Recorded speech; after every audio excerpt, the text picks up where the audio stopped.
Bonsoir. Désormais, tous les samedis à 19h sur France 2, vous découvrez les stars comme vous ne les avez jamais vues. Grâce à cette oreillette, impossible pour elles d'utiliser la langue de bois. Bienvenue dans Panique dans l'oreillette. L'invité de ce soir est l'un des comédiens préférés des Français et surtout des Françaises. Beau gosse de l'humour, aux yeux bleus lagons, il va de triomphe en triomphe. Ses spectacles comme ses films font à chaque fois un carton et il le mérite car il vient de loin. Il s'est beaucoup battu. Il faut dire qu'il est comique, romantique ou macho fragile, mais quoi qu'il arrive, il aime s'inspirer de ses petits malheurs et de ses galères pour nous faire rire. Vous l'avez reconnu, il s'agit de Franck Dubosc. Dans un instant, Franck Dubosc va s'installer dans ce fauteuil pour répondre à mes questions, mais je ne serai pas seul face à lui, puisque certains de ses proches seront ce soir mes complices. Ils seront cachés là-haut, dans la bulle, pour m'aider à l'interroger, lui poser des questions et surtout à le déstabiliser pour mieux le connaître. Vous verrez tout, vous entendrez tout, mais pas lui. À la seconde où je vous parle, Franck est dans sa loge. Il sait qu'il est filmé, mais normalement, il n'entend pas ce qui se passe sur ce plateau. Franck, vous m'entendez? Il réagit. Franck? Il a vu une caméra, donc qui sait qu'il est à l'image? Le dispositif va se mettre en place et je vais vous présenter mes complices. Mon premier complice est le roi de la provoque. Il a rencontré Franck Dubosc sur le tournage du film Is No Good et depuis, ils sont très potes. Merci d'accueillir Michael Youn.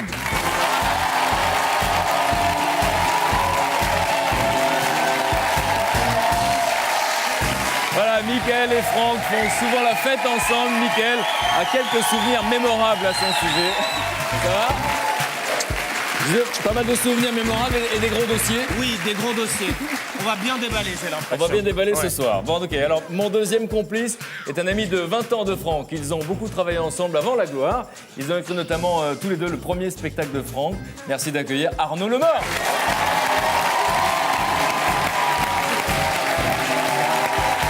Voilà, Arnaud peut confirmer que Franck est un vrai séducteur. Il a quelques exemples croustillants à nous donner. Bonsoir. Bonsoir. À qui est ce chien? C'est à moi. Mais comme il connaît un petit peu Franck, je me suis dit qu'on allait l'amener. Il a peut-être des anecdotes aussi. Mon troisième complice est également comédien. Il a connu Franck en boîte de nuit à Rouen, sa ville natale. Ils avaient 19 ans et passaient leur temps à draguer les filles. Merci d'accueillir Mousse Diouf. Voilà, Mousse a permis à Franck de monter sur scène pour la première fois. C'était une vraie scène, c'était au Réservoir il y a quelques années. Bonsoir, ça va bien? Merci. Ça va bien? Merci, ouais, très bien. Vous êtes très balancé? Ah, moi je balance, j'ai une balance. Mon dernier complice est un puceau sauvage. Il se reconnaît quand Franck parle de ses années de drague avant la célébrité. Et pour cause, ils ont vécu cette période ensemble. Merci d'accueillir Fred Milac. Voilà, ils se sont connus en camping, figurez-vous. Ils avaient 17 ans et leur seule préoccupation de l'époque était de séduire des Hollandaises, c'est ça? Bonsoir.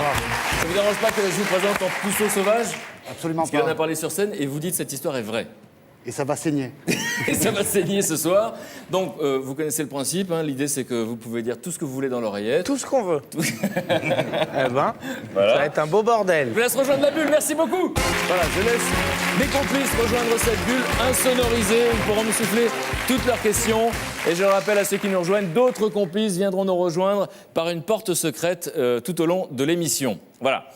On me dit que Franck est en train d'arriver. Il faut que je fasse disparaître mes complices. À tout à l'heure.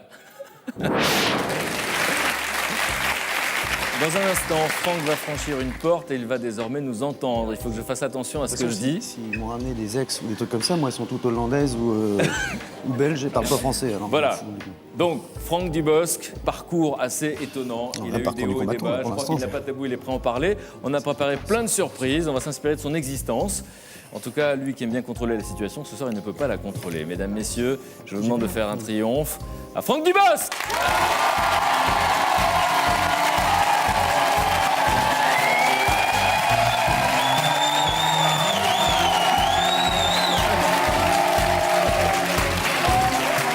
Vous êtes là. C'est sympa de venir. On vous attendait là. Moi, je suis en haut. Non, non, non. C'est la catastrophe. Vous avez vu quelque chose? Non. Vous avez rien vu? Vous n'avez rien à faire ici, allez vous asseoir. C'est la catastrophe. Vous n'avez rien vu? Ah, c'est ému. Ça commence bien. J'ai le droit d'aller regarder ou pas? Non, justement. Mes complices sont cachés là-haut. Votre place est ici. Ah, je sais, ce j'ai vu soir. l'émission. Hein. Voilà. C'est pas les mêmes complices que les autres. Vous vous sentez comment, pour de vrai, à cet instant précis? Bah, j'ai un peu les boules parce que... non, on a l'habitude de faire des émissions, mais là, c'est un peu... j'ai un peu le trac. Non, non, c'est vrai, j'ai un peu le... Ça me fout les boules, parce que si vous allez me sortir des ex, des trucs comme ça, ou... Pas de trucs de cul, hein, des trucs... Non, non, mais attends, des trucs... Ça, il y a des chances quand même. Non, si, je voudrais dire juste une chose, Ouais. avant que ça commence. S'il y a des copains à moi en haut, qu'ils essaient de le rester. Des menaces? C'est tout ce que je dis. Des menaces? Pas de trucs de cul, trucs comme ça, non, non, non. Mais alors, de quoi on va parler? Ah ouais, c'est vrai, on va pas pouvoir dire grand-chose. Hein. Je rappelle pour ceux qui nous rejoignent et qui découvrent l'émission que certains de vos proches sont cachés ici, prêts à dévoiler pas mal de choses. Ils sont assez remontés, je dois vous le dire. Hein. Je ne sais pas pourquoi. Vous réglerez ça après l'émission. Et donc, ils vont apparaître pour le public et les téléspectateurs. Et vous devrez deviner leur identité à la fin de l'émission. Ils peuvent saluer le public. Le public les salue. Et si vous vous levez... OK. Ah, j'ai un copain caméraman. Donc, effectivement, si vous trichez, si vous vous levez, il y a un détecteur sous votre siège. Voilà, ils vont réapparaître et je voudrais que Manu vienne avec sa caméra portable pour montrer que de votre point de vue, et bien entendu, nous on voit tout, vous ne voyez rien. Je peux m'en tourner là, parce que si je me lève pas... Ouais. Vous pouvez vous retourner, vous pouvez vérifier. Donc vous me confirmez que vous ne voyez rien. Ah ouais, non. Ah oui, c'est vrai. Non, parce que j'ai regardé la télé, je me demandais s'ils arrivaient à voir ou quoi. Donc mais vous non, confirmez. ils voient pas. Toujours mon copain caméraman qui est là. Non, mais pour de vrai, avant qu'on commence, il y a des sujets tabous ou pas? Non, parce que si je dis les sujets tabous, vous allez aller là-dessus. Je vous connais, hein, j'ai regardé, je suis pas... Non, faut pas parler des femmes, des trucs Non. comme ça, parce qu'après, c'est une image qui est pas... Non, tout à fait. Alors on va demander au public de mettre un casque. J'aime bien parce qu'ils font ça avec un vis. Ah. Vous C'est avez remarqué? hallucinant, quoi. Mais oui, c'est incroyable. Ils sont contents, ils mettent leur casque. Ah. Et on va faire effectivement des petits essais oreillettes. Il veut pas qu'on parle de femmes, c'est ça? Ouais. Ah, attends, non. C'est pas un sujet tabou, c'est quoi? Eh ben, on alors, va moi, parler de cul, alors. Oui, bah, en parlant de cul, on peut parler du proctologue alors. C'est pas vrai, je sais pas ce que c'est, mais c'est pas vrai. Non, non. Vous êtes prêts? Non, nous, on n'est pas prêts encore. Laisse-nous encore 1 heure. Comme j'ai jamais été... Non, pour de vrai, comme j'ai jamais été assis à votre place, ça fait quel effet de savoir que les gens rient à votre insu? Mais c'est horrible parce que c'est surtout, je suis en train de me demander, mais qui dit du mal de moi? Parce que quand tout le monde rigole, c'est qu'il y en a un qui a sorti une saloperie. Mais est-ce qu'eux, ah oui, eux, ils savent qui sont mes... les complices... Vos amis. Oui, mes amis. Peut-être. Mes amis pour l'instant. C'était jusqu'à ce soir. Je n'ai pas d'amis, je n'ai que des relations. Ça va être une boucherie, Franck, une boucherie, on te dit, ouais.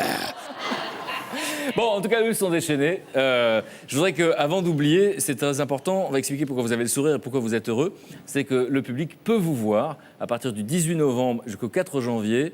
C'est au Palais des Sports. On peut faire des blagues pendant la promo ou ça s'arrête aussi? Je me dis, est-ce qu'on peut faire des blagues pendant la promo? Effectivement, ça devient solennel. Il y en a un qui se fout de ma gueule. Palais des Sports avec un nouveau spectacle dont je propose de voir un extrait tout de suite. Non, non, pas d'extrait. Mais quoi, ils veulent pas ou quoi? Non, pas de Il y en a un promo. qui veut pas. Non, pas Il y en a de un qui promo. veut pas. Oh, bah, on l'a Un déjà jaloux. vu, on l'a déjà vu. Attends, Non, non, ne devinez pas. Allez, on regarde. je crois que c'est clair pour tout le monde, hein, j'ai 14 ans. C'est terrible, hein. L'adolescence.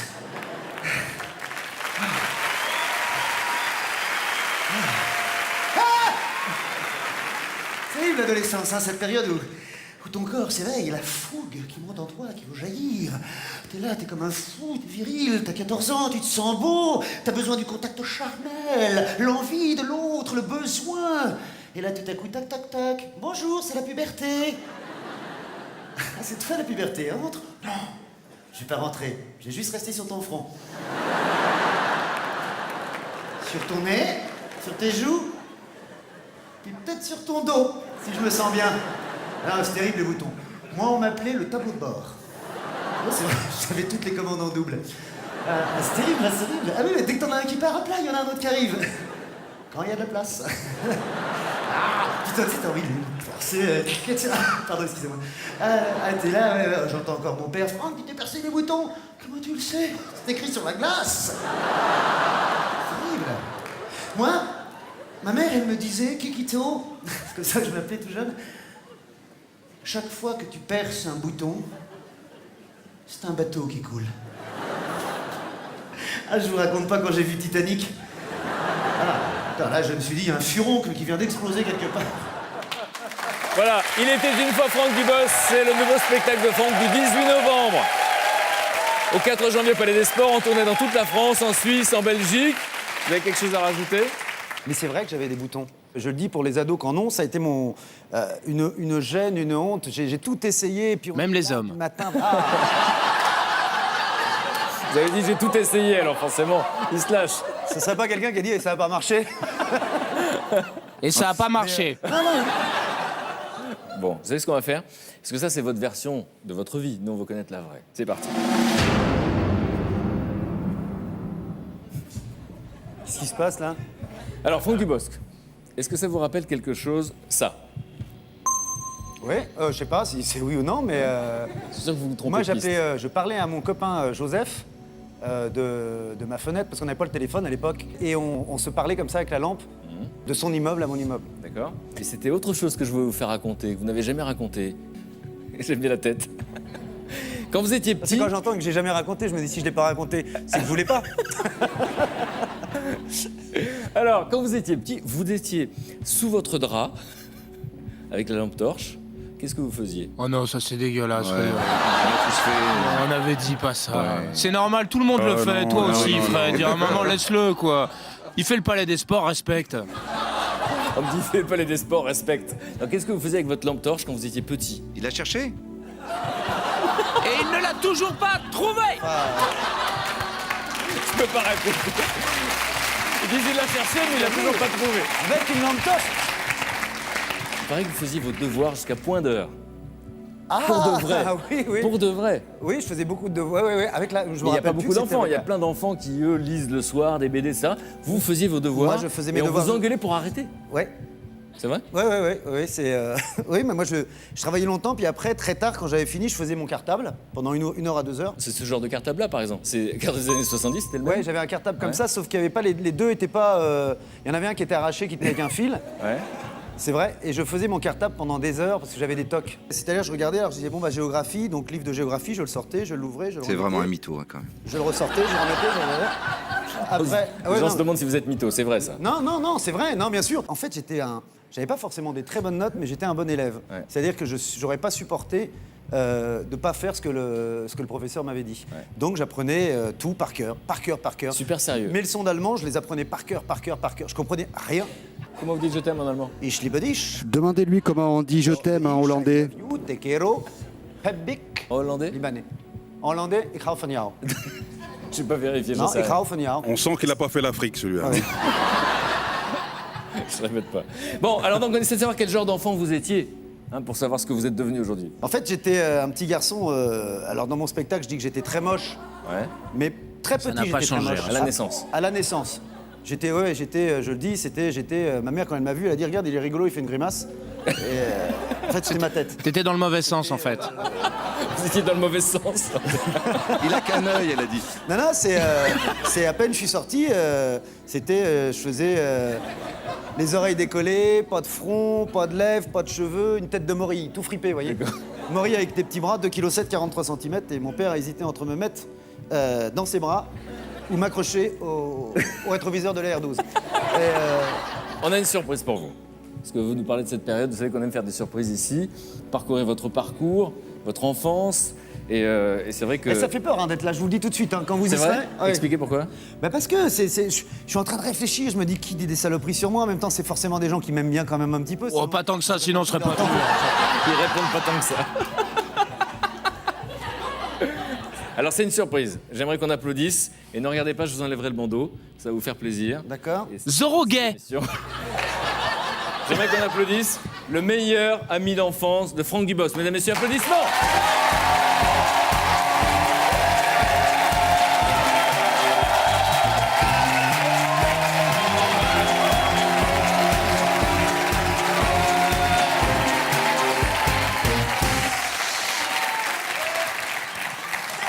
Et oui, on va se foutre de ta gueule pendant C'est une la heure. nounou à Pépère. C'est la nounou à Pépère.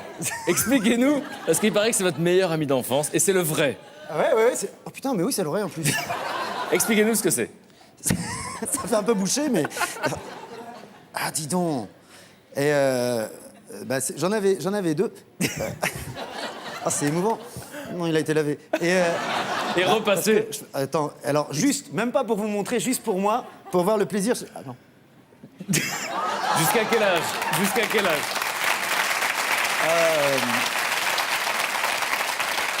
12, 11, 12. Donc 12 jusqu'à ans. 12 ans, Jusqu'à 12 c'est ans, votre ouais. meilleur ami. Ouais, 12 ans, c'était ma nounou à Pépère, ça s'appelle. D'accord. C'était des mouchoirs à mon grand-père. Je vais vous le reprendre parce que la personne qui me l'a prêté, c'est votre maman. Et elle m'a dit surtout, ne lui laissez pas. C'est une grosse négociation. Ah bah, je suis très étonné qu'elle vous l'ait laissé parce que c'est vraiment Le gnagne de Franck. très particulier, quoi. Et elle s'en sert pour faire la vaisselle aujourd'hui. C'est pour ça qu'elle- Bon, alors donc effectivement, vous, votre enfance, on l'a vu un peu renfermée, timide, etc. Ouais. Et à ce moment-là, truc énorme, vous arrivez à convaincre votre maman à l'âge de 12 ans d'organiser une boum. Ouais, mais personne n'est venu. Non mais ça c'est vrai. Oh, c'est la honte. C'était moche à ce point-là. C'est rigolo. On me dit il était moche à ce point-là.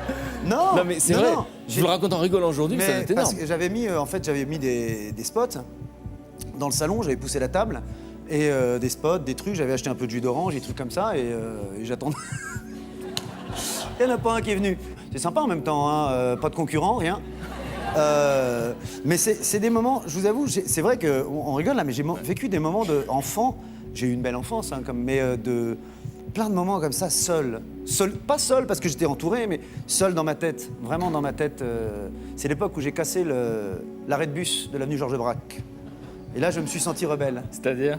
J'ai cassé un arrêt de bus en allant au judo, en jetant un petit morceau de pierre comme ça. Et l'arrêt de bus, la fenêtre s'est cassée. Et là, j'ai senti que j'existais. Et je me suis barré en courant au judo et je me suis dit, jamais je dirais que c'est moi qui l'ai cassé, mais je sais, moi, quand on me prend pour un naze, que c'est moi qui ai cassé l'arrêt de bus de l'avenue Georges Braque. Une menace s'affirmer quoi. Bah oui, et je me suis dit, c'est quand même classe, quoi. C'est un truc. Donc là, je vais me faire tomber dessus par la mairie de Grand-Quevilly. Il y a prescription. Non, alors ce qui est intéressant, c'est que vous avez réussi à transformer des moments comme ça qui sont très intimes, de solitude et de douleur, en spectacle. Ouais. Et vous avez raconté ces booms à un moment donné sur scène. On regarde un petit extrait parce que Avec Annick. vous le racontez très bien. Regardez. Je vous planque le décor. Alors, on est en 78, hein, ça se passe dans un garage. On a poussé la R16 pour faire un petit peu plus de place. Non, c'est pas une voiture qui faisait rire à l'époque. Sur les murs, des boîtes d'œufs pour insonoriser. Au fond, une chaîne stéréo 2 x 11 watts. Un saphir avec le petit bras en fer pour passer plusieurs disques, là. Sur l'établi du garage, 10 bouteilles de pchit achetées à la COP. Une bouteille de panaché pour les rebelles. Et autour de la piste, des chaises. Bah oui, pour tous ceux qui ont honte de danser. C'est-à-dire tout le monde. Les garçons et les filles, qui n'attendent qu'une chose. Les slow. Et alors là, attention, on enlève les appareils dentaires. Musique! Voilà, on a envie de le regarder sur la longueur, mais on peut le voir en DVD. Ça touche tout le monde, effectivement, parce qu'on se reconnaît tous.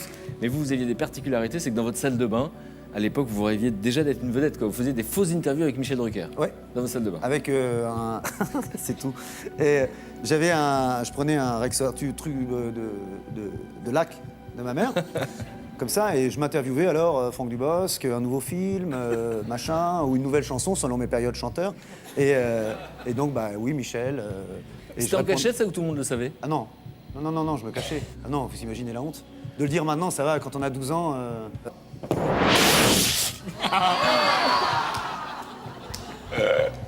Ce que je voulais voir... Ah, je vous le ferai 2-3 fois. Préparez-vous parce qu'à un moment donné, je peux faire un roulé-boulé sous vos jambes et hop, le retourner. Et vous allez rien voir. Alors justement, votre côté acrobate, vous l'avez expérimenté dans l'adolescence, et ça, vous en avez fait un film aujourd'hui, tout le monde connaît. Mais est-ce que c'est vrai que vous avez fait des concours de danse de disco? Oui, Pour de vrai? oui, enfin, nous on gagnait jamais, hein. On était avec... Il passait des heures devant la glace en discothèque à se regarder danser, hein. C'était effroyable. hein. boîte au Gin Fizz. Ouais. Vous Ah. regardiez devant la glace pendant des heures. Ouais, on se regardait, on dansait dans Non, il se regardait. le garage à vélo. Ils disent non, c'est pas on se regardait, ils se regardaient. Ils sont là? Non. Mais non, il y en a un, il habite en Argentine. Et Agile, par contre, il habite à Nantes, lui. T'as pas pris une journée de travail, Gilles? Et Donc, effectivement, envie d'être dans la lumière. Moi, j'ai trop envie, avant le film déjà, vous aviez choisi comme ça de parodier cette période de votre vie. Et ça me fait beaucoup rire. On a encore ri tout à l'heure en coulisses quand on a revu l'extrait. Regardez. Hey, salut, c'est Christophe Lambert. Non, je plaisante, c'est Franck Dubosc. Hein. Dis-moi, tu aimes le disco, mais tu as peur d'être ringard, c'est ça? Regarde-moi. Tu as en face de toi un des plus grands danseurs disco des années 80. Tiens, tu sais quoi, public? Pour toi, je vais redevenir danseur disco. Allez, viens, suis-moi. Give me the night.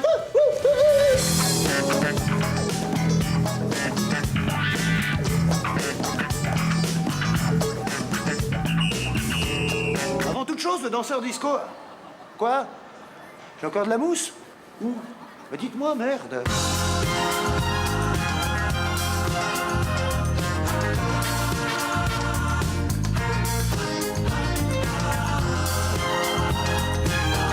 Oui, le danseur disco a forcément plus de 40 ans. Allez les gars, on y va! On pense à Earth, Wind aux Bee Gees. Wouh!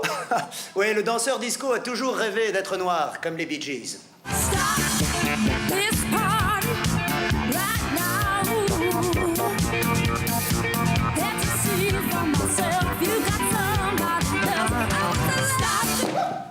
Oh, c'est mauvais, it's too bad. Je serai jamais prêt pour le concours de danse de samedi, c'est sûr. Hein. Oui, le danseur disco est très exigeant sur sa performance. Bon allez, on recommence.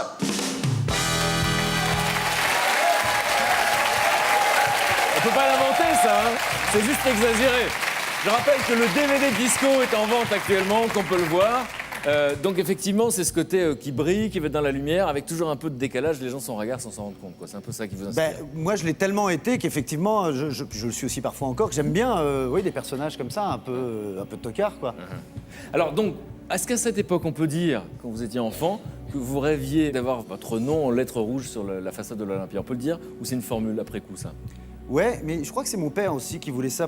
Passer à l'Olympia, c'est la consécration, en fait. C'était. Parce que À ce maintenant, moment-là, en tout cas. À ce moment-là, ouais. Ouais. Ouais. Est-ce que ça vous dit quelque chose, cette photo-là? Ça, c'est là où j'ai... C'est 244 rue de Rivoli. Ouais. C'est là où j'ai habité pendant 5 ans dans ma chambre de bonne. Combien de mètres carrés? 9 mètres carrés. J'en parle dans mon spectacle. C'est 9 mètres carrés. Et je le dis dans le spectacle, c'est « Excusez-moi, vous m'avez dit cuisine à l'américaine, c'est quel coin des États-Unis, ça ?» Ouais, c'est 9 mètres carrés. Et le sanitaire était dans l'immeuble d'en face. Je faisais comme ça, il y avait ça de large de chaque côté, donc j'avais un lilas, Ouais. et puis là, rien, un petit lavabo, un petit coin télé que m'avait fabriqué un copain, là, Dominique, qui était venu habiter, parce qu'on habitait à 2 là-dedans.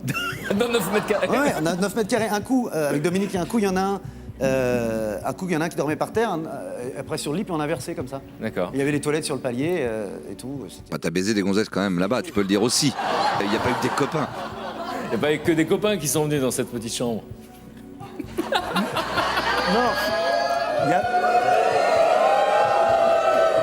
Ouh, bon, on vient de vous le dire, 244 rue de Rivoli. Mais non, il y a eu 1 ou 2 copines qui sont montées là-haut. Non, le truc, ce qui était Mais j'étais bien, essoufflé, hein, 7 étages. Hein. l'ascenseur. 7e étage essoufflé, il fallait les réconforter. Quand elle arrive en haut, la fille, au moins, bon, c'est qu'elle a voulu venir, quoi. Non, mais c'est vrai. C'est intéressant. Non, mais...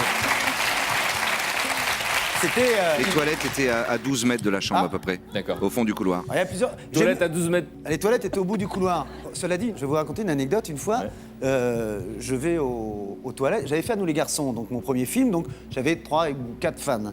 Et je vais aux toilettes sur le palier. Et au moment où j'ai fini, où je vais sortir, j'entends au loin toc toc toc, puis des gloussements de filles à ma porte. Alors, je dis, je peux pas sortir. Et là, ça se rapproche. Je dis, mon Dieu, pourvu qu'elle essaie pas d'ouvrir la porte, parce qu'elles vont dire, il y a quelqu'un? Puis je serai obligé de répondre. Et là, elle frappe à la porte juste à côté, chez madame, une dame qui habitait là, qui habite toujours là, je pense, j'espère. Et puis, elle frappe, est-ce que c'est là que Franck Dubosc habite? Elle leur dit, oh oui, c'est un gentil garçon, elle dit du bien en même temps. Et je suis resté 20 minutes pendant leur conversation, caché derrière, sans respirer, en espérant juste une chose, c'est que la dame ne pense pas dire, il est peut-être aux toilettes. Parce que, au bout de 20 minutes, ça aurait fait long, quoi, comme... Il y a quelqu'un? Mais Y a c'était pour pas quelqu'un les affronter. Ah non.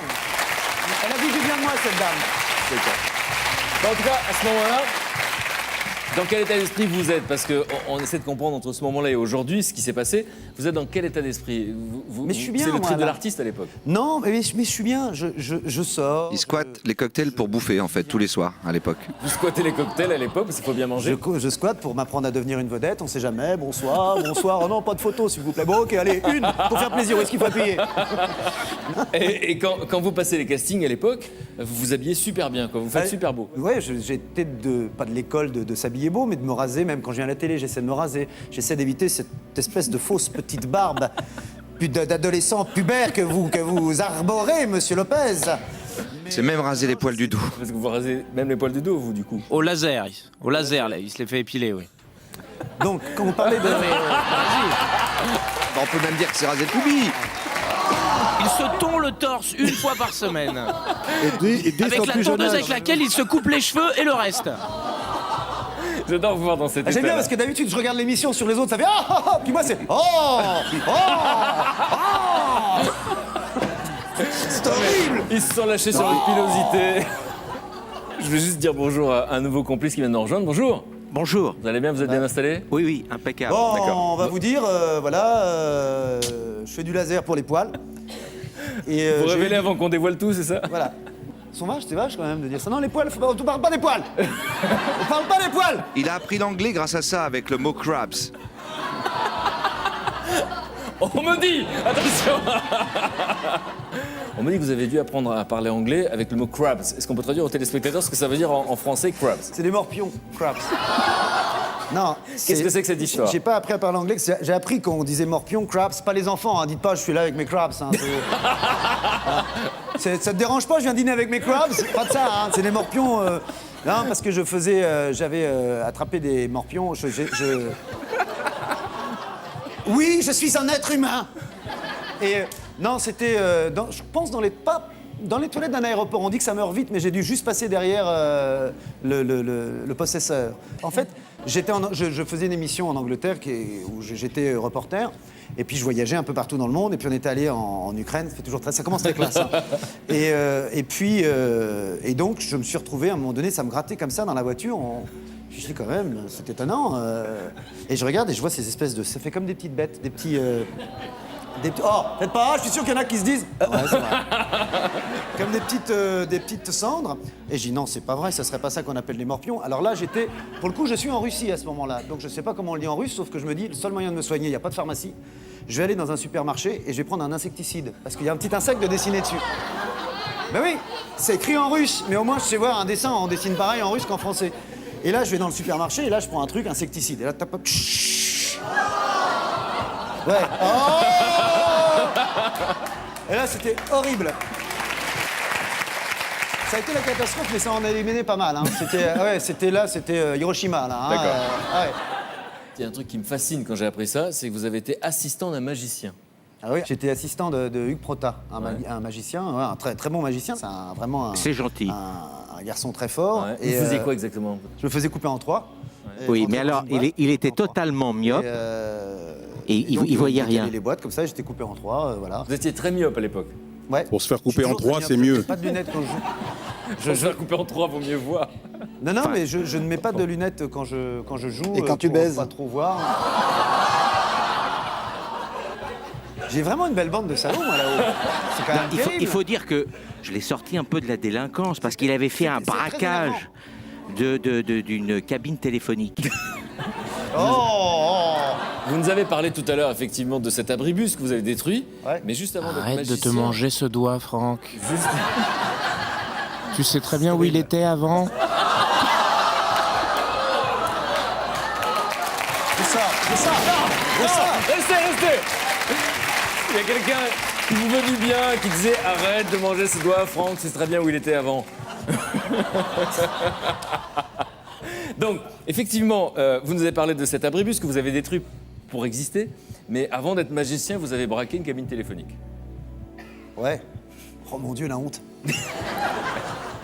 C'est-à-dire? Je vais sur la cabine téléphonique du centre commercial. Les gens de France Et puis là, Télécom t'écoutent, Franck. Je téléphone, et puis au-dessus, j'ai une clé. Oh, je dis merde, c'est quoi ça? Et je mets sur le côté, il y a un truc, clac, paf, le truc tombe. Je dis c'est pas vrai. Lock, je ferme et tout de suite, chut, allô Gilles, j'appelle mon pote Gilles et mon pote Philippe. Je venais, j'ai les clés de la cabine téléphonique du centre commercial. Ah, ils arrivent, non, c'est comme ça, on n'était pas les tu vois, c'est pas Ocean 12, hein. Et non, c'est non. Puis on s'était dit, on va pas tout enlever. Pour pas qu'ils voient bah ouais, pour revenir la semaine d'après. Pas con, parce qu'on a les clés. Et donc, je rentre à la maison avec eux et on compte sur la table du salon. On met les pièces comme ça, là. Ocean Eleven. Et voilà. Et là, il y a ma mère, Julia Roberts, dans sa robe de chambre, qui arrive, tu fais de quoi? Maman, non. Bon, moi, j'arrivais pas à vous imaginer assistant de magicien, et donc on a des photos que j'adore. Regardez-les, elles sont en face de vous. Ah Ça, bah c'est voilà, vous. tu vois, regarde. Hugues énorme. Prota, qui est celui en noir, Ouais. et je suis la tête. D'accord. Je suis, ouais, je me faisais couper. Mais là, attends, c'est pas fini, parce qu'il pousse la truc en entier. Ouais. Il y a des photos. Oh, regarde, c'est moi dedans. C'est énorme. Bah, la grosse tête déjà, hein, en fait. Assistant. Donc, On dit déjà la grosse tête à l'époque, on voit que la tête dépassée. Donc voilà, ça regardez c'est vous cette et lui. allure de jeune gourgandin. Bon, je voudrais qu'on applaudisse Hugues Prota, qui est avec nous ce soir, mesdames, messieurs. Hugues Prota. On l'applaudit très fort. Venez vous asseoir, Hugues.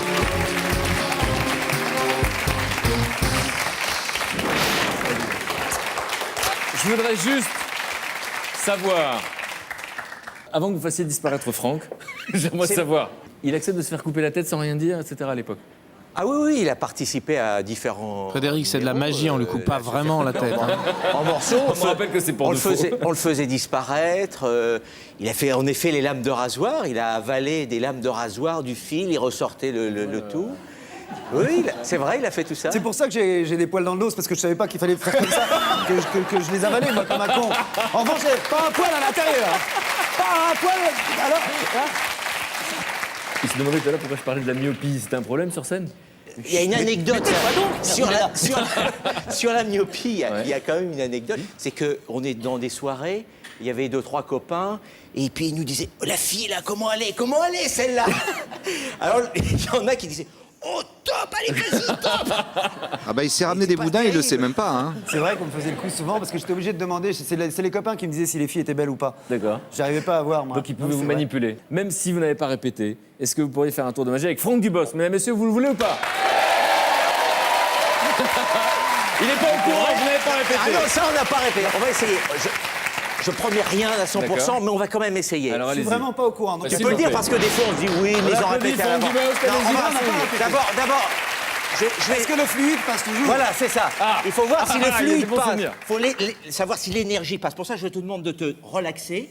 Tu te décontractes de la tête jusqu'aux pieds. On peut mettre une petite ambiance musicale, si c'est possible, pour faciliter la concentration de Franck.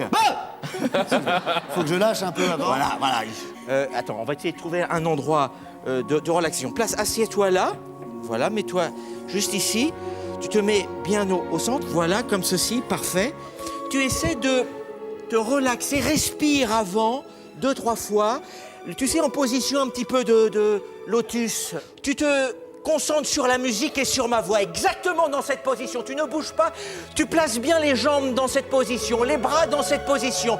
Et maintenant, si la magie opère, après quelques années, Franck, tu peux tout doucement, mais sûrement, tu vas retrouver un état magique. Encore, voilà, c'est génial, continue comme ceci. Encore un peu, encore un petit peu comme ça, encore, oui. Oh, génial, encore. C'est possible, c'est magique, voilà. Pas trop. Tu peux redescendre tout doucement. Voilà, exactement dans cette position-là. C'est merveilleux, c'est magnifique. Mesdames, messieurs, Franck a gardé son fluide. Franck Dubos, Magique. Hugues Prota. Il n'a rien perdu. Bravo. Merci beaucoup à tous les deux. Je voudrais rappeler aux téléspectateurs que vous êtes à Forges-les-Eaux. En plus, c'est une ville où j'ai grandi, donc ça me fait plaisir. Voilà, c'est le Festival mondial de la magie, fin mars, début avril, pendant 11 jours. Il y a des magiciens venus des 4 coins de la C'est planète. super. Bon, ben on peut vous voir. Hugues Prota à Forges-les-Eaux. Merci beaucoup. Merci. Merci d'être venu. Merci beaucoup. À très bientôt. Hugues Prota.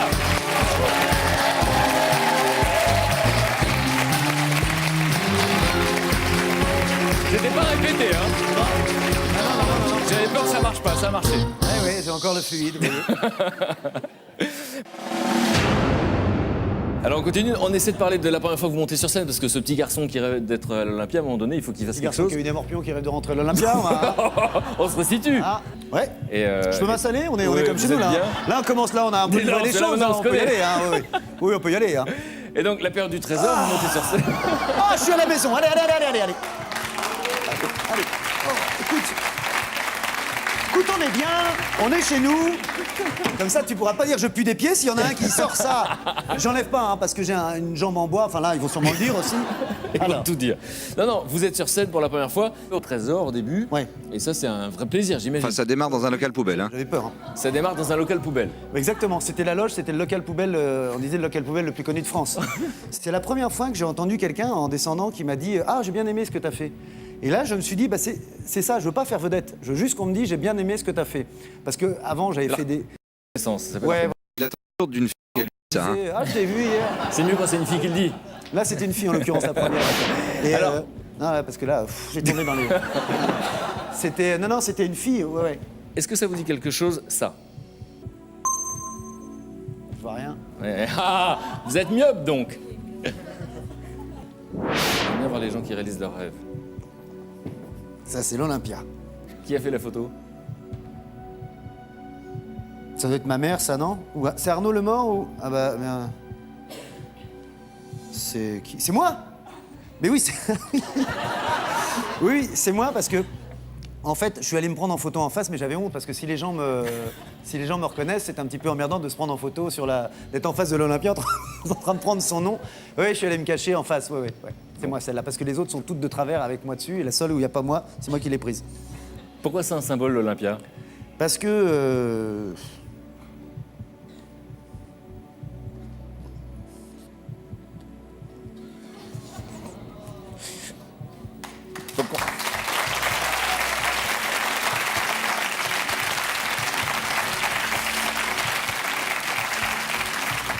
Je m'attendais pas à ça, hein, donc... Moi, ce qui m'intéresse, c'est de m'adresser à ceux qui nous regardent, qui ont des rêves secrets, et vous avez réalisé vos rêves, et vous avez été à l'Olympia alors que vous en parliez quand vous étiez petit. Est-ce qu'on peut savoir, nous, pourquoi ça vous touche, en fait? Parce que c'est un c'est sens mon pour père vous. qui voulait que je fasse Olympia. Et puis il m'a pas vu. Oh.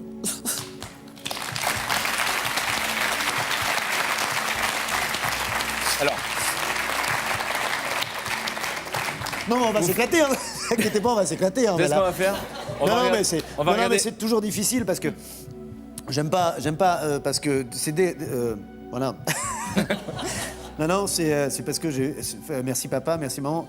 Et mon père est encore là, mais il a pas pu venir. Alors Et vous avez parlé de lui sur scène à l'Olympia ce soir-là, regarde. ouais.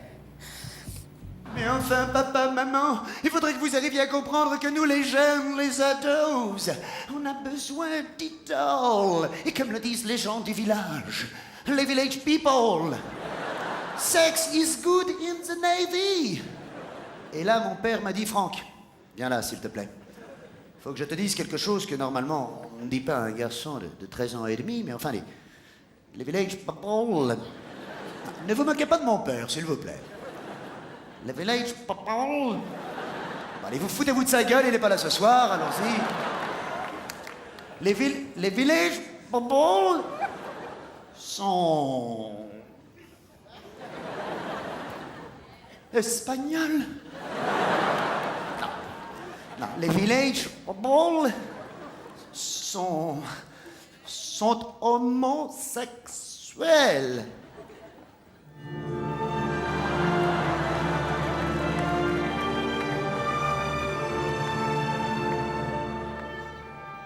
C'est pas possible, papa.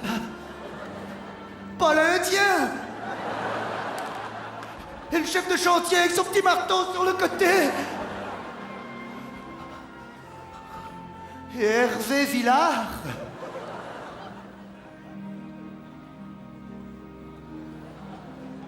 Tu en sais déjà trop.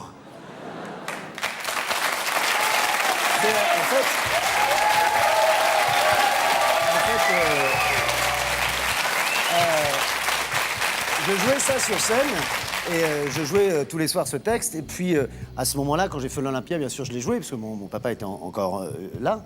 Et puis, le soir où il est parti, je me suis demandé, est-ce que je joue cette partie ou pas? Puisque j'imitais mon père et que je disais, foutez-vous de sa gueule, il n'est pas là ce soir. Et je l'ai joué. Parce que je me suis dit, il m'aurait interdit lui-même de ne pas jouer ça. Il m'a dit, c'est ton spectacle, joue-le. Et voilà. Et ce qui est extraordinaire, c'est peut-être un des moments les plus forts pour moi avec le public. C'est avoir le public qui tout à coup rit avec moi parce que lui, le public, il est innocent de tout ça. Et mon Dieu, ce que ça m'a aidé. J'ai joué superbement bien ce soir-là, je peux le dire. Je suis désolé si c'est prétentieux, mais j'ai joué superbement bien. Je me suis écroulé après en sortant dans ma loge. Et à chaque fois que je le faisais, bah, j'étais avec lui. C'est votre parcours, en tout cas. C'est mon parcours et il fait partie de mon parcours.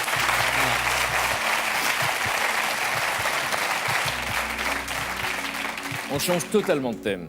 Franck, c'est quoi ça? Donc ça, bah, c'est un râteau. Pourquoi? Ça me rappelle plus que ma jeunesse, tout ça, les râteaux. C'est-à-dire est-ce que, comme je ne fais pas énormément de jardinage, Ça peut pas être ça. des râteaux, j'en ai pris beaucoup. Et, Mais c'est une formule ou c'était vrai? non, c'est vrai, non. J'étais trop naze, je m'habillais mal, je draguais comme... Non. Parce que quand vous dites ça, on vous croit pas. Vous avez votre côté Georges Clooney. À l'époque, c'était pas ça du tout? Vous espérez une petite relation ou... En tout cas, dès que je dis Georges Clooney, ça les fait rire. Enfin, je pense qu'ils vont plus rire si on voit ces images-là. Regardez, parce qu'à cette époque-là, je peux comprendre. Là, c'est ma période Michou, c'est ça que vous voulez dire, non?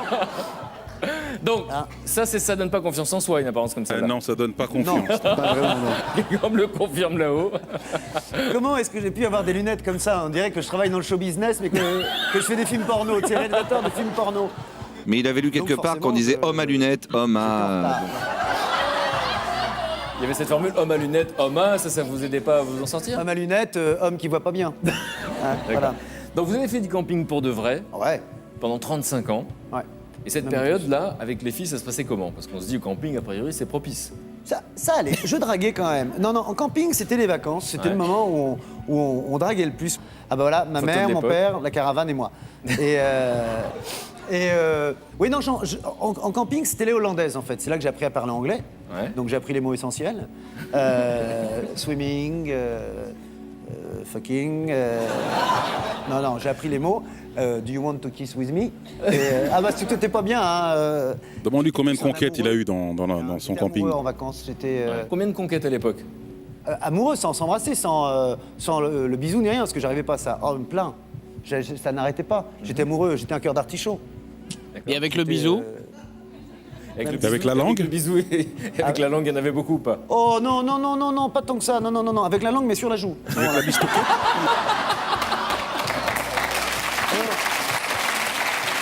En tout cas, j'ai couché avec ma première fille à 17 ans. 16 ans, 9 mois, 26 jours. Ouais. Et sur scène, vous racontez quoi? Même sans faire un extrait, mais juste un petit bout comme ça pour qu'on comprenne pourquoi il fallait en parler au public. Où j'explique que donc Simone, ma première relation sexuelle, donc hello, what's your name, Simone, tant pis, et you and me like fuck, enfin fuck, on se parle un peu avant quand même, et là elle m'a redonné rendez-vous chez elle, donc à 20h30, donc j'y suis allé, et c'est là que j'ai compris, ce que j'ai sur scène, j'ai compris ce que ressentaient les petits gars du Milwaukee et du Wisconsin en arrivant au Vietnam.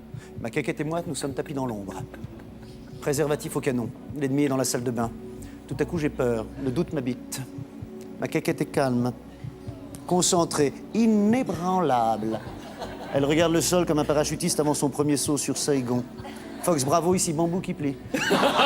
Demande renfort immédiatement, ici, bambou qui plie. 21h19, l'ennemi sort de la salle de bain, en tenue de combat, entièrement nu, camouflage d'été. L'endroit paraît touffu et marécageux. Ça sent la mort. C'est une réplique de Stéphane Rousseau qui me l'a donnée, celle-là. Voilà, ça c'est un extrait de ce que vous verrez sur scène. Franck avait l'habitude le soir, en pleine nuit, de voir réveiller les voisins des emplacements en entendant Qu'est-ce qu'il raconte un fil de Tout le monde nylon, a l'air un très fil de concentré, pêche. pas de... Oh, Il avait pas de- l'habitude ah. de tendre ce fil de pêche aux tentes et aux caravanes, et avec un petit chiffon, Oh là on là faisait là un là. bruit sur ce fil de pêche Attends, qui c'est quelqu'un créait qui connaît une entièrement, sorte là. de caisse de résonance dans cette caravane, comme une guitare en soi, pas moi, et monsieur, ça faisait le- des bruits inaudibles. Oh là là. Et on passait des soirées incroyables parce qu'on voyait... on réveillait un camping en pleine nuit, quoi. Hein. Ok. Il paraît que vous faisiez tout Avec un fil de pêche. Alors, avec un Fred, fil de pêche. Il faisait Non, des streamers. Incroyable. On a accroché ce fil qui faisait caisse de résonance de tout le camping. Et ça, alors là, on rigolait des heures durant.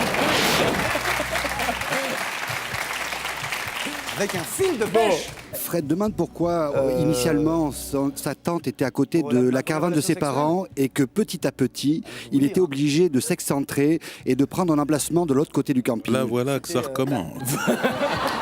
Donc voilà, donc à l'époque, il paraît que la promiscuité c'était un peu embêtant quand on commence à fréquenter les filles. Donc votre tante elle se déplaçait au fur et à mesure, ça elle s'éloignait de la tente de la caravane de vos parents. Oui, tout à fait. C'est-à-dire Parce que pour les bruits.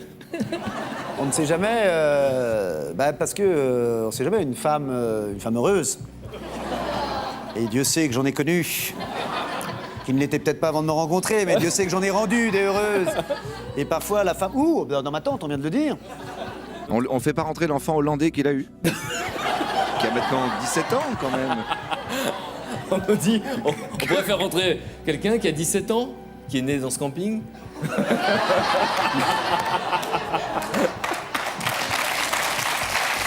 Qui a été conçu, qui est hollandais maintenant de nationalité.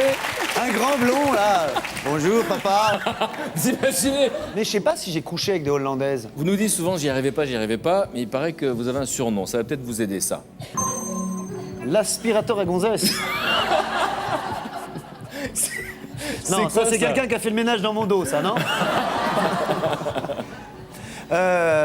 Non, j'étais pas un... Moi, un aspirateur à gonzesse. On allait en boîte et comme il venait de faire son premier film, donc il arrivait et comme un aspirateur, les gonzesses arrivaient, elles passaient dans son sac et nous on ramassait les miettes quoi. Bien, c'est classe ou c'est pas classe? Oh, de belles miettes quand même. Hein. Bon, donc effectivement, il confirme l'aspirateur à gonzesse et vos potes disent parfois nous on ramassait les miettes. Oh non, ils font les malheureux, tu rigoles. Non, ils ramassaient pas les miettes. Non, partagez les miettes éventuellement. Non. Après votre premier film, non, ça a aidé un petit peu. Oui. Juste après, ça a aidé un peu. J'avais fait Nous les garçons, donc forcément, un premier film, j'avais 20 ans, machin et tout ça. Oui, ça a aidé un peu, parce que les filles se rapprochent, puis on est un peu, nous, un peu frime, machin, tout ça. Je donc, pense qu'il y a des filles qui ont couché avec lui juste pour qu'il arrête de parler. Toi, qu'est-ce qu'il a dit? On me dit, je pense qu'il y a des filles qui ont couché avec lui juste pour qu'il arrête de parler. Ouais, je me racontais beaucoup. C'est-à-dire que, en plus, c'est une époque où je racontais tous mes projets. C'est-à-dire n'importe quoi, puisque j'en avais pas. Et non, c'est vrai, je racontais. Alors, je me racontais. Alors là, je vais faire ça, machin, ceci, cela. Puis je parlais. C'est vrai. Non, c'est vrai. Est-ce que vous savez ce que c'est ça? Bah, c'est un crocodile. Enfin, c'est un faux, hein. Ouais. Je me suis battu de nombreuses fois avec des crocodiles, mais j'en parle pas par pudeur, mais. Ça vous dit rien? Elle croque Odile. Crocodile. Elle croque Odile.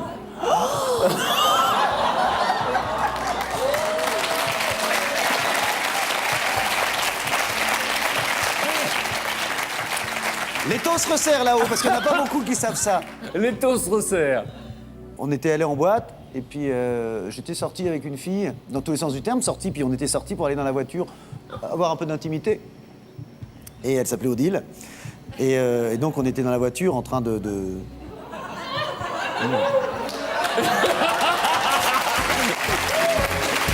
avait peur que ce soit Odile. Ah non, pas Odile. Michael Lionel, messieurs, applaudissons. J'ai eu peur que ce soit Odile. T'as eu peur? Oh mon Dieu. J'ai rien dit de méchant sur toi. Sauf les doigts, j'étais le seul à savoir que tu les. Ah, c'est toi les doigts? Les doigts, Bonne c'était, vanne, ouais, ça. ouais. Et, Attendez, je voudrais qu'il termine l'histoire d'Odile parce que je crois que vous avez des gros dossiers aussi. Il y en a un paquet qu'il a pas T'es pu pas là sortir. pour Odile, Non, toi? mais- Non, mais Alors, Odile, justement, donc on Odile, était qu'est-ce dans la qui s'est voiture. passé? Ouais. On était dans la voiture en train de parler. s'aimer. D'accord. En train de s'aimer. Mais il y avait de la buée autour. Forcément, tu fais de la buée, tu sais, sauf si tu passes la jambe, ça sur la buée. Et les copains sont arrivés autour. Alors je pense que ça devait être Arnaud ou Philippe. Et là, On se ressaye. toc, toc, toc. Hé, croque, Odile. Alors quand t'es en train de faire l'amour avec Odile, qui est en train d'être juste avant de croquer. Enfin bon. C'était une vraie histoire en tout cas. Ouais. Et je vous préviens parce que j'ai vu votre visage quand on a dit cette anecdote. On va s'arrêter là. Michael m'a dit en préparant l'émission. Non, mais j'ai appris que c'était à 19h l'émission, on peut pas. Non, c'est vrai qu'on a passé, nous on a passé avec Michael quand même, on a tourné Is No Good ensemble, on a passé un bon moment au Maroc. Voilà, c'est tout. Voilà, c'était sympa. Et où c'est vrai que le vendredi soir, nous mettions Nos chemises du vendredi soir. C'est-à-dire. Et là, c'était des chemises noires. C'est la même qu'à C'est l'époque. ta chemise du vendredi soir. Regarde. Oh oui, dis donc. Elle sent la clope. Non, Nadia. Bon, en tout cas, il va s'asseoir là s'il veut bien, Michael Youn, parce qu'on va découvrir les autres. Vous venez avec moi? On va découvrir qui sont les autres complices qui étaient avec lui, qui l'ont beaucoup fait rire. Est-ce que vous pensez à des gens en particulier? Moi je pense à Arnaud Lemort, Vous pensez à Arnaud Lemort, vous êtes sûr qui de était vous? mon premier metteur en scène et Arnaud Lemort, mesdames, messieurs! On applaudit un autre nom, s'il vous plaît. je pense que l'adolescence, moi. Une Cadillac blanche Montréal, 2006. Dis donc. Non, pas Fred. Mesdames, messieurs, Fred Miac! Voilà, tu Vous vois, n'étiez à pas part, sûr. Allez, un troisième nom. Au réservoir, celui qui est forcément le plus au courant, à part Arnaud, c'est Mousse Diouf. Mesdames, messieurs, Mouziouf! Regarde-le, il est là-bas. Ils nous rejoignent, nos complices, merci beaucoup. Venez nous rejoindre. On applaudit nos complices qui nous rejoignent. En musique.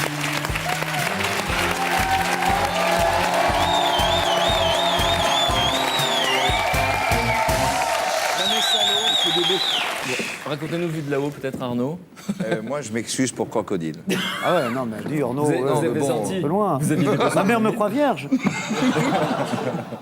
Alors, Michael Youn est un jeune artiste, Troupier. donc un artiste en devenir. Et qui sera bientôt dans Lucky Luke, vous partez en Argentine. C'est pour ça, je le fais pas exprès, j'essaye pas de ressembler à mon chien, les cheveux. Non, mais là, tu n'essaies pas de ressembler à Lucky Luke, je le connais. Non. Ah, tu joues Billy the Kid, non? Billy the Kid, c'est ça. Ah ben on l'applaudit d'être venu parce qu'il part dans quelques jours en Argentine. Merci beaucoup. Merci beaucoup. Et Mousse Diouf, lui aussi. Vous mesurez le chemin parcouru. C'est Mousse, c'est lui qui nous a appelés après Il le tenait le réservoir. réservoir à l'époque. Il m'a offert sa scène pendant 3 ans. Ça tombait bien. Un ça lundi tombait sur bien. 2, je t'en remercie pour ça. On applaudit Je vous Mousse remercie Diouf, tous tous, venez nous voir. Tout le monde a été dans ma vie importante, c'est vraiment. Merci d'être venu là. Et il a un one-man show qu'on peut voir qui s'appelle Naturellement Humain, qui est en tournée un peu partout. Et puis un livre qui s'appelle Humour Noir, qui sera préfacé par Daniel Prévost aux éditions du Cherche Midi. Très bientôt, dont on voit la couverture. Voilà, Mousse Diouf qui est venu nous voir. Merci beaucoup. Je rappelle que Franck Dubosc sera du 18 novembre au 4 janvier. Ce sera au Palais des Sports, en Belgique, en France, en Suisse, pour une tournée dans ce spectacle où il raconte des tas de choses de sa vie. On a vérifié, tout ça est vrai. Et puis, je termine cette émission par une phrase d'Oscar Wilde qui illustre votre parcours. Oscar Wilde disait « Il faut viser la lune, car même en cas d'échec... » Je le dis dans mon spectacle, j'ai dit, mon père me disait toujours, Franck, vise la lune. Au pire, tu toucheras une étoile. Je touchais déjà pas les acédiques. Merci beaucoup, on se retrouve la semaine prochaine. Bonne